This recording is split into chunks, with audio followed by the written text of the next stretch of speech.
In this video, we begin our study of innate immunity. Here we will discuss the components of the first line of defense.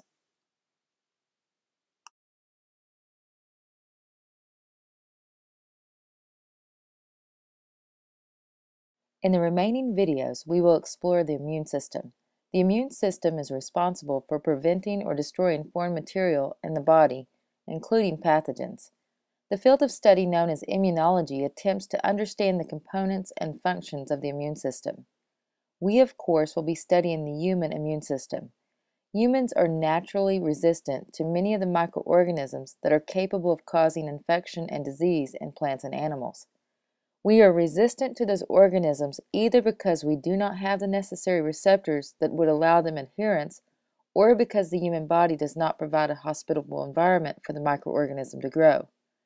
Such resistance is known as species resistance. However, there are a number of microorganisms that do find their required receptors for attachment and grow and thrive in the human body. For this reason, we must have structures and processes in place to defend against such microorganisms.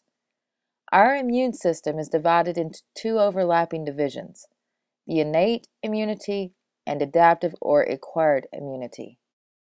The innate immune system is that part of the immune system that provides an immediate, non-specific response to a pathogen.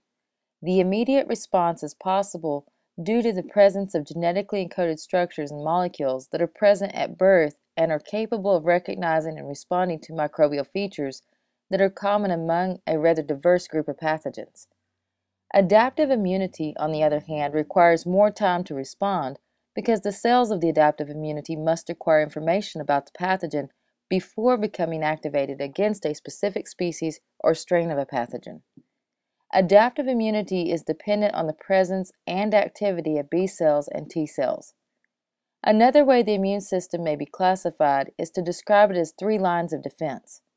The first line of defense includes physical structures, chemicals, and processes that act to prevent the entry of pathogens into the body.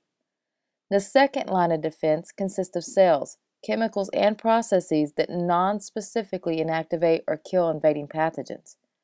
The first and second line of defense comprise the innate immune system. The third line of defense includes all of the components of adaptive immunity.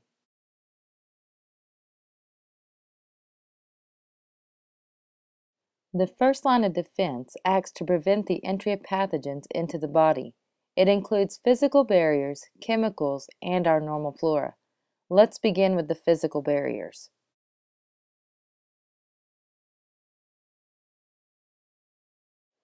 Physical barriers include the skin and mucous membranes. The skin consists of two components, the epidermis and dermis. The epidermis is the outermost component that is in contact with the external environment. It is comprised of many layers of epithelial cells that are very tightly packed together. The top layer of cells is known as the stratum corneum, is composed of dead epithelial cells that contain a protective protein known as keratin. The epidermis forms a tough, impermeable barrier that few pathogens can penetrate. The periodic shedding of the upper layer of the epidermis also allows microorganisms to be shed along with the cells. The surface of the skin is also inhospitable to many microorganisms. It is a poor source of nutrition and water for potential pathogens. In addition, the sebaceous glands secrete an oily substance known as sebum onto the surface of the skin. The fatty acids of the sebum act to create an acidic environment of about pH 5 that is too low for many microorganisms to grow. The sweat glands produce and secrete sweat onto the surface of the skin. The flushing action of the sweat aids in removing microorganisms from the skin, but also contains salts and chemicals that act as antimicrobial agents.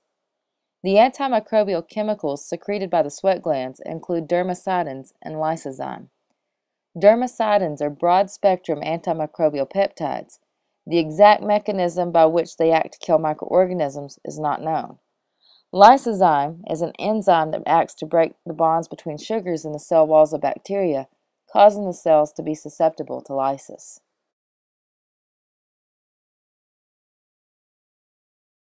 The mucous membranes are moist membranes that line the respiratory, digestive, and urogenital tracts. The mucous membranes consist of an epithelial layer and an underlying connective tissue layer. The membranes are covered by mucus, which is a sticky glycoprotein substance.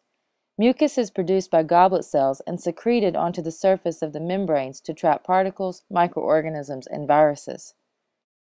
The mucus also contains lysozyme and defensins. Defensins are antimicrobial peptides that damage cell membranes. In the respiratory tract, cilia are present on the surface of the epithelial cells. The cilia beat in a rhythmic pattern that acts to move the mucus up and out of the respiratory tract. The cells of the mucous membranes are rapidly replaced with new cells. As the old cells are shed, microorganisms attached to them are also shed. The mucous membranes are not as effective at preventing the entry of pathogens. The mucus provides a nice, moist habitat for some microorganisms, and they do not have as many layers to penetrate as the skin. It is for this reason that the mucous membranes are more common portals of entry, with the respiratory tract acting as the most common portal of entry for pathogens.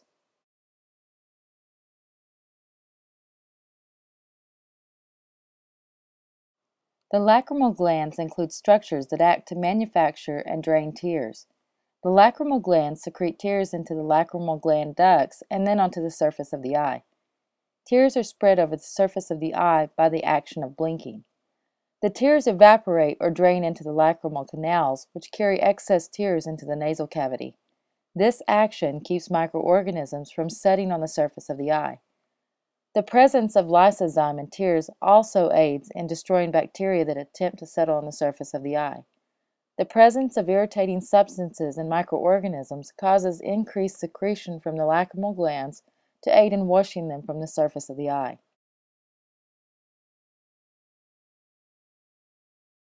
The normal microbiota also act to prevent the entry of potential pathogens into the body. The normal microbiota act to compete against other microorganisms.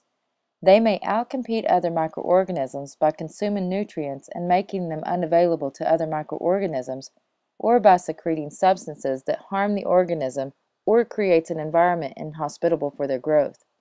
Such competition is known as microbial antagonism. An example of such microbial antagonism can be observed in the vagina. Lactobacillus bacteria reside within the vagina and produce substances that cause an acidic environment that inhibits the growth of the yeast Candida albicans. In the intestines, E. coli produce bacteriocins that inhibit the growth of Salmonella. The normal microbiota also act to stimulate the body's second line of defense and helps improve the health of the individual by producing vitamins.